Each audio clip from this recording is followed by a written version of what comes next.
ለባል ጸሎት? ቆይ ካልጸለይኩ የሚያገባኝ ሰው የለም ማለት ነው? አይነ ሁሉ የወደፊት ባሌን ይመጣል ብሎ መጠበቅ አስፈራኝ። እርግጥ ነው አንተ የመከርከኝ ምክር ጠቅሞኛል፣ ቢያንስ መስፈርቴን እንዳስተካክል አድርጎኛል።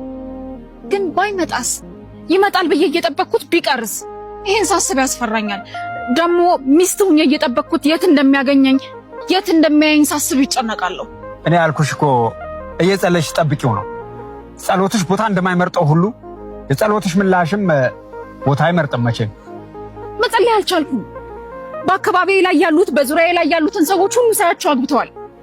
እነሱን ሳይ የባሰ ፍርሃት የጨመረብኝ። ሴት እኮ ነኝ፣ ጊዜ ያስፈራኛል። ባለፈው አደባባይ መውጣት የጥሩ መፍትሄ ነበረ። ሌሎችን አትይ። ሌሎችን ካየሽ ትፈተኛለሽ። ፍርሃትሽን ደግሞ በእምነት አጥፊ። ማመን አልቻልኩም፣ ከበደኝ። ካላመንሽማ የምትፈልጊውን አታገኝ። ጸሎትሽ የሚሰማው ካመንሽ ብቻ ነው። አዎ ጸሎት ያለ እምነት ምንም ነው። እንዴ ቆይ ግዴታ መጸለይ አለብኝ? ለባል ጸሎት? ቆይ ካልጸለይኩ የሚያገባኝ ሰው የለም ማለት ነው? መለመኑንማ ገፋሽው። ገፋሁት አልሽኝ። መከበሩን፣ መወደዱን፣ መፈለጉን ስትገፊው እንደኖርሽ ነግረሽኛል። ታዲያ አሁን ካልጸለይሽ እንዴት ይሆናል? እንደዛ ሲለምኑኝ የነበሩ ወንዶች ሲያዩኝ አሁን ምን ይላሉ? አይ ምንም አይሉሽም፣ ምንም አይሉሽም።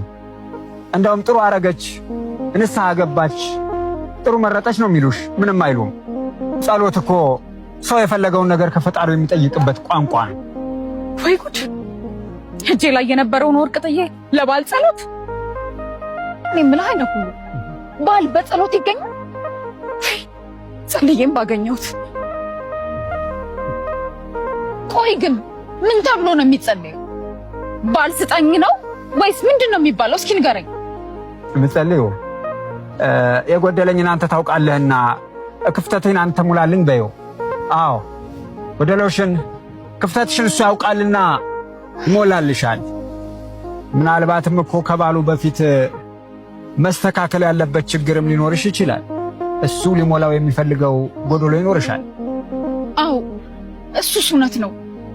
በጣም ትልቅ ችግር አለብኝ። ባሉ በመከራ ቢገኝም ከኔ ጋር የሚዘልቅ አይመስለኝም። የወንድ በረከት የለኝም። እንዴት? የምን ችግር ነው ያለብሽ? እቀናለሁ። እቀናለሁ?